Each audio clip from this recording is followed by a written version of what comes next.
Ladies and gentlemen, on behalf of the Canadian Club, I'm honored to welcome the Prime Minister to our podium today. He is now distinguished as the leader of a minority government that has compiled an impressive record of achievement. Leading in a minority situation has historically proven to be a bit of a high-wire act. Prime Ministers dating back to Mackenzie King would attest to that. It takes a good sense of balance and nerves of steel to pull that off. Tightrope walking and minority governments make for interesting watching for spectators and political junkies alike. But if our Prime Minister has made one thing manifest in his close to 2 years in office, it's that he has no fear of heights. In fact, our Prime Minister has been very successful in the development and implementation of sound public policy that even a majority government would be grateful for.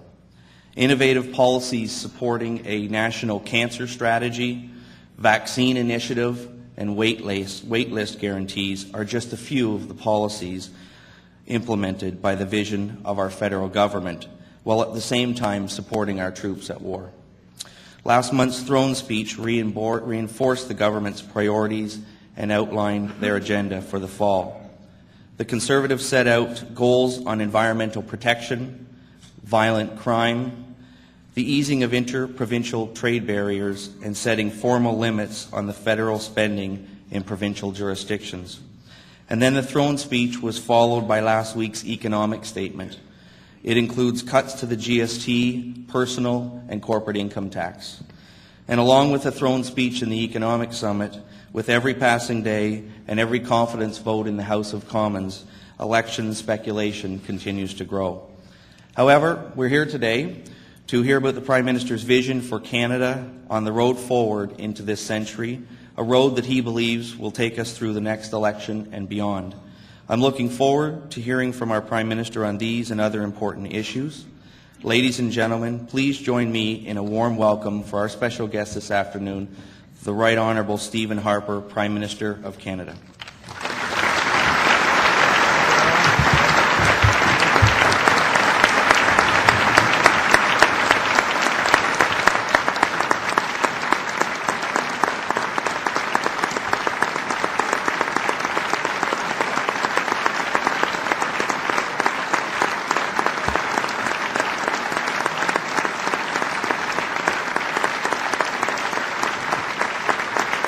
Thank you. Merci beaucoup. Thank you very much. Bon après-midi, mesdames et messieurs. Good afternoon. Ladies and gentlemen, thank you, Alan, for that kind introduction, and thank you, everybody, for that very warm and generous Toronto welcome. As sponsors and honoured guests of the head table, colleagues from the Parliament of Canada, ladies and gentlemen, it is a distinct honour for me once again to have the opportunity to address this prestigious organization, the Canadian Club of Toronto. Je crois que vous reconnaîtrez tous et toutes que nous faisons les choses plutôt différemment à Ottawa comparé à l'ancien régime. Aujourd'hui, le gouvernement est propre, l'économie est forte, le pays est uni, et le Canada est de retour sur la scène mondiale. The last time I spoke to the Canadian Club, our Conservative government in Ottawa had been in office for just 2 months. Now we have become one of the longest-serving minority governments in Canadian history. Our government doesn't claim to be perfect, but we can say, after 21 months in office, that our economy is strong, the government is clean, the country is united, and Canada is back as a player on the world stage.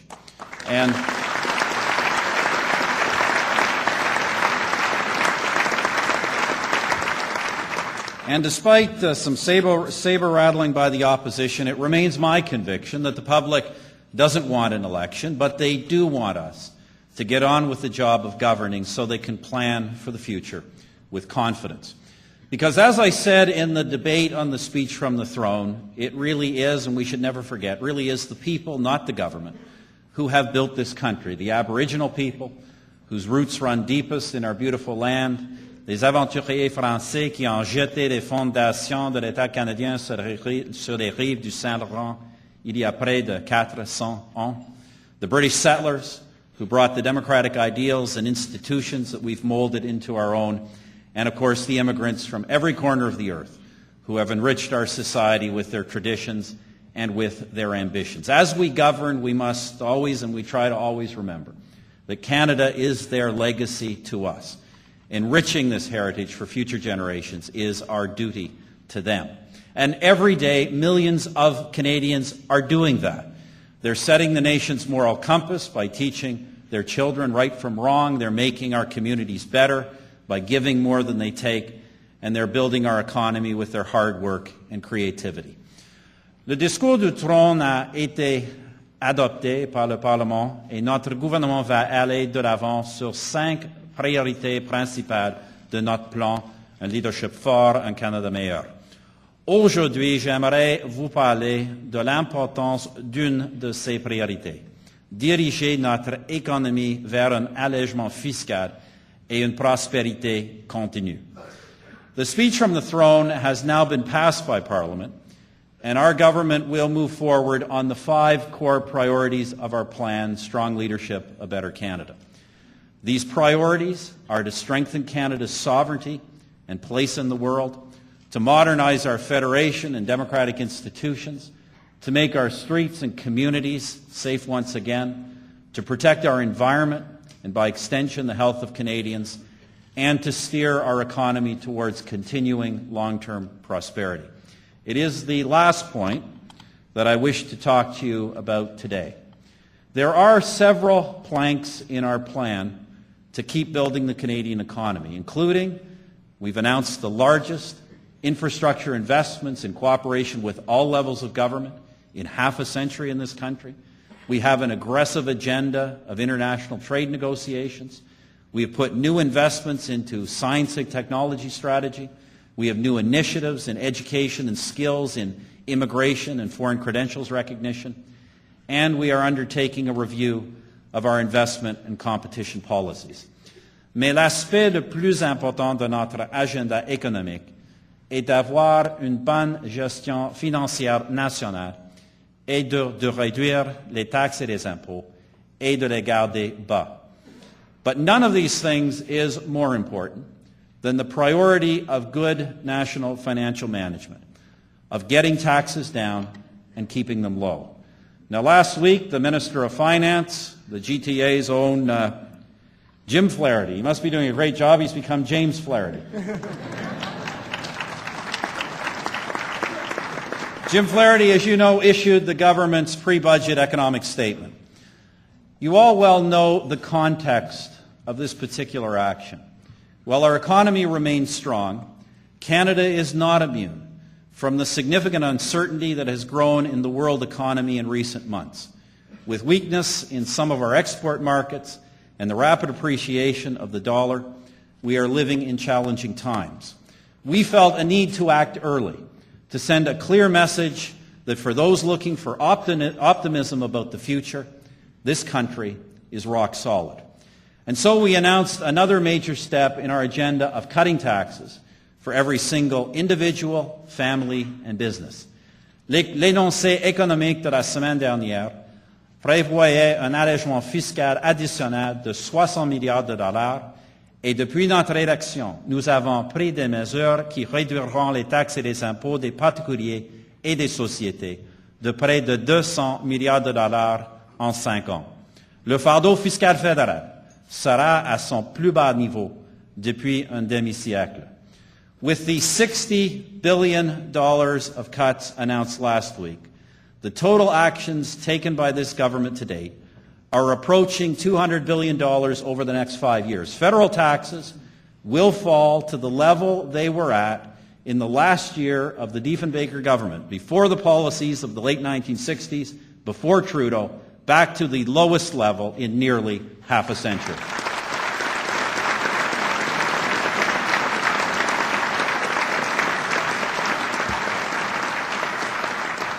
We are determined to create one of the most competitive and attractive tax environments on the planet.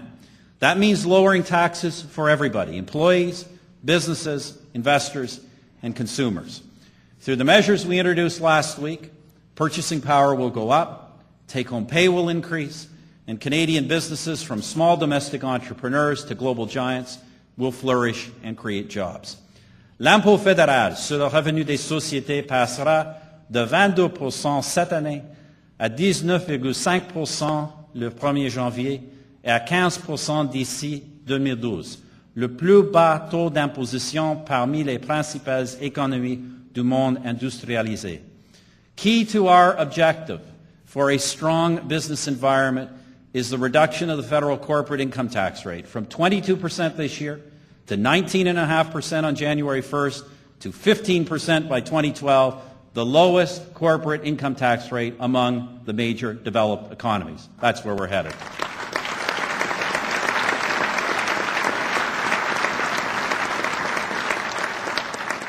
Combined with the elimination of the federal capital tax, the acceleration of cuts to small business taxes, and further drops to employment insurance premiums, our government is determined to create the conditions for business to succeed. And that success will fuel prosperity by providing greater opportunities, better jobs, and a better quality of life for all Canadians. Les simples citoyens profitent aussi d'un allègement fiscal. L'exemption personnelle de base a encore été augmentée et le taux d'imposition le plus bas du revenu des particuliers a été diminué. Et plus de 600 000 Canadiens à faible revenu ont été éliminés des rôles d'imposition.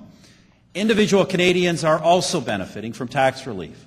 The basic personal exemption has been raised again, and the lowest PIT rate has been lowered. As a consequence of this, over 600,000 low-income Canadians have been taken off the tax rolls altogether since we took office. Just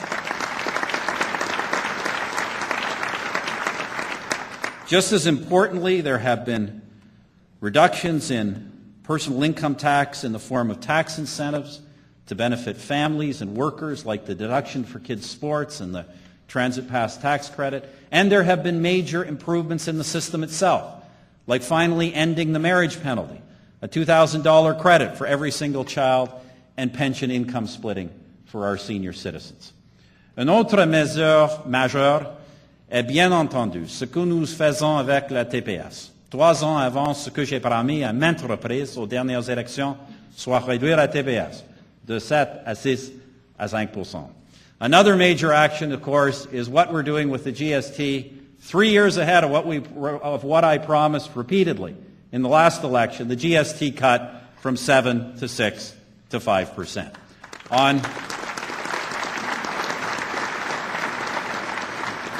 On January 1st, all of us will pay a little less on everything we buy.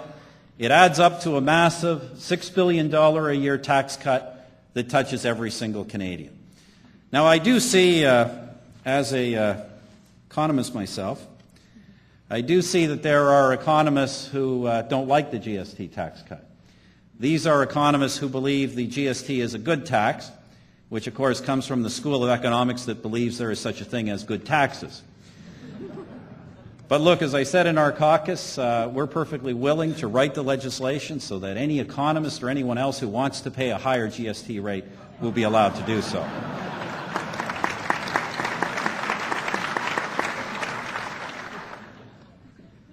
Fait plus troublant, mesdames et messieurs, est la réaction au Parlement face à nos mesures fiscales. Aucun des 3 partis d'opposition n'a appuyé la réduction des taxes et des impôts. More troubling, ladies and gentlemen, was the reaction in Parliament to our tax reductions. None of the 3 opposition parties supported tax relief. The NDP basically called tax cuts a waste of government money. The Bloc called them, I guess, something like a humiliation for Quebec. I think they need a little line. The Liberals called the tax cuts too big. The Liberal leader just kept saying the GST cost $35 billion. The GST cost $35 billion, as if the only good tax cuts are really small ones. A philosophy, of course, they practice to perfection when in power. But I want to be serious about this for a second. The Liberals' opposition to tax cuts should deeply trouble you, should deeply trouble Canadian taxpayers. The Liberal Party under Mr. Dion has been against every single tax reduction this government has proposed. Tax relief for families with children, they voted against it. Pension income splitting and other measures for senior citizens, they voted against them. Tax relief measures for businesses, small and large, they haven't supported a single one. And of course, they're against cutting the GST as well. Mais, mesdames et messieurs, il s'oppose à plus que ça. M. Dion a bien fait comprendre que s'ils en ont la possibilité, les libéraux augmenteront la TPS en un clin d'œil. But ladies and gentlemen, the Liberals are against more than just cutting the GST. Mr. Dion and his party are making it pretty clear that given the chance, they would raise the GST back again in a heartbeat. Now, is that really a surprise? Because I read that the guy writing Liberal policy for the next election is apparently one Bob Rae. Some of you may remember. Spent 5 years using Ontario as a lab experiment for tax, spend, and borrow economic policy. And the big spending proposals that Mr. Dion is already on record supporting can only be financed through either massive deficits or higher taxes. I do not question the Liberals' right to articulate such policies. Democratic politics is about giving the voters choices. But our government will continue to do what we believe is right for the economy, to keep taxes down, and we will continue to argue that reversing that direction is simply not the best policy for the country and not worth the risk for our economy.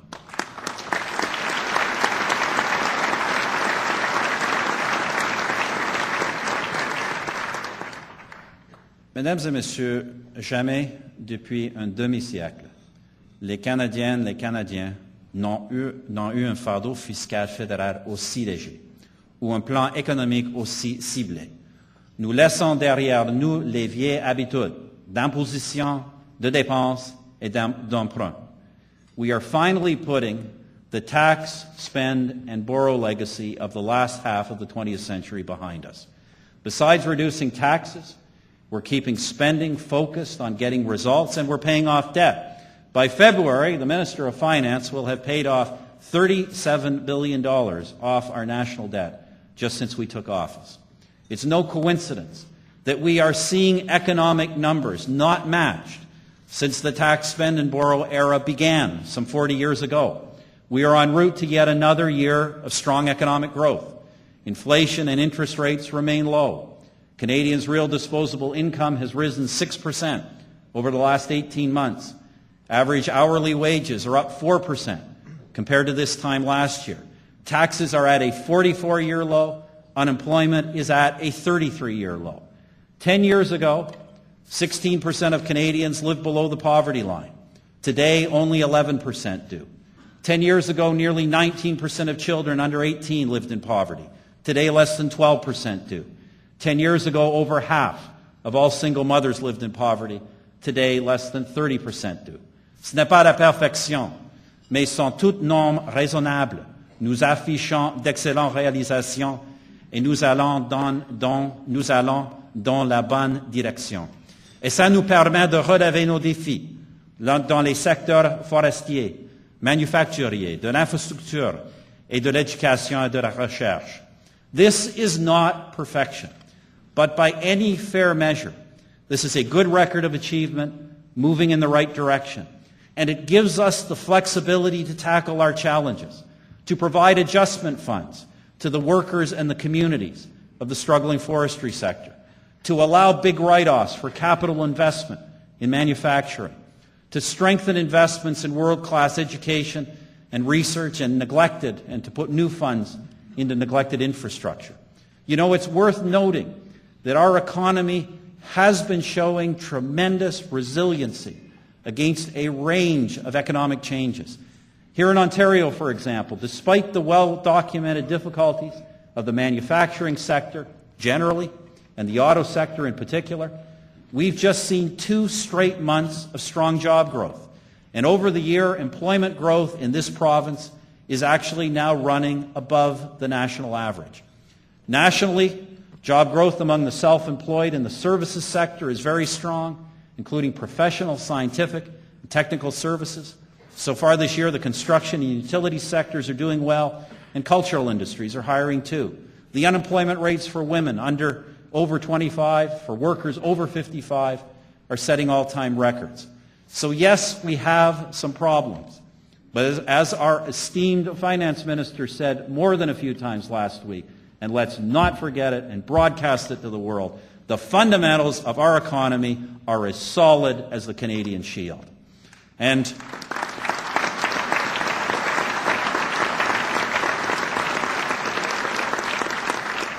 keeping taxes down, not raising them back up, is key to keeping this country moving in the right direction.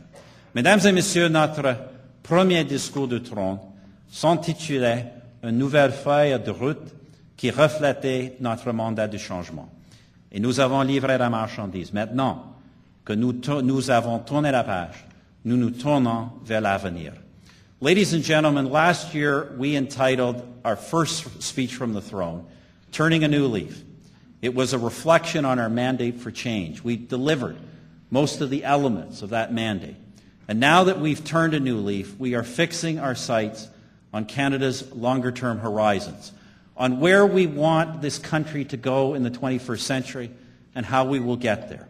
This time we have chosen as our symbol the North Star. Now let me be clear, I mean the North Star, not the Toronto Star.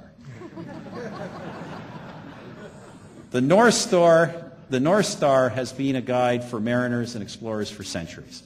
And like the North Star, this country, Canada, has been a guide to other nations. Through difficult times, Canada has shone as an example of what a diverse people joined in common purpose can achieve. A nation of prosperity and hope, a land of freedom and human rights, a country where merit trumps privilege. Yet Canada's greatest strength has always laid in its energy and determination to move forward and build an even better future for the generations next to come.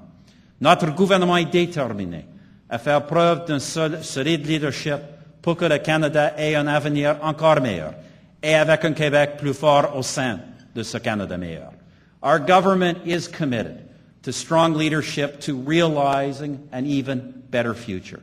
A Canada proud of its leadership in the world and confident of its economic prospects. A Canada built on a strong federation and a robust democracy. A Canada that is safe for our families and healthy for our children. I believe that as Canadians, we can all stand and look back on a very proud history. But what we must do is look forward to a horizon that is as limitless as the size and as the promise of this country. Thank you very much for your attention and for inviting me. Merci beaucoup et à la prochaine.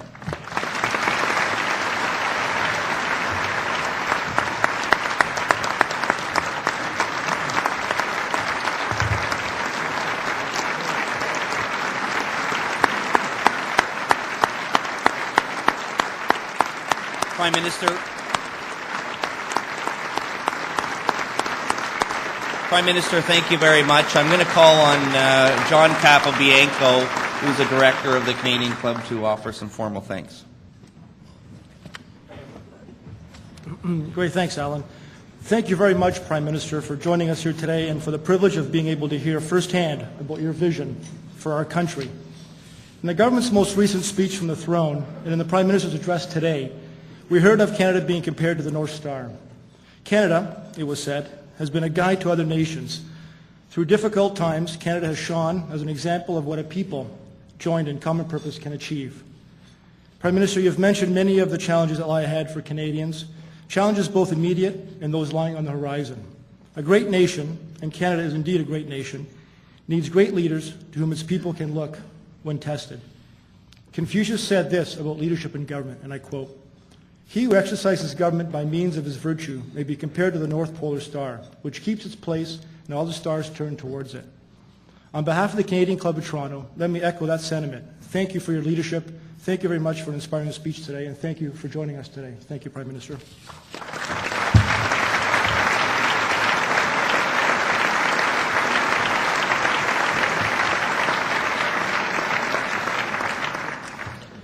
Thank you, John, for that, and thank you all for coming this afternoon. The format's a little bit different today, and as we get our main course started, I encourage everyone to take a look in the center of your table at our upcoming lunch. Hope to see you back on December 10th. We have lunch with the Governor of the Bank of Canada, David Dodge, and in the new year, on the 31st, our annual political and economic forecast. Enjoy your lunch, and I hope to see you back at the Canadian Club soon. Thank you.